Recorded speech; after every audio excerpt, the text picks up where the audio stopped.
Welcome back to another technical deep dive here in the debug zone.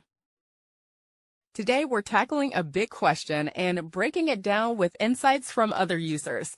Hopefully this clears up some misconceptions and helps you get the answer you need. So buckle up, stay a little curious, and let's jump right in.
And that's a wrap.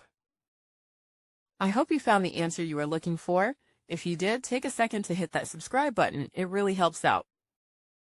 And let me know in the comments which solution worked best for you. See you next time in the debug zone.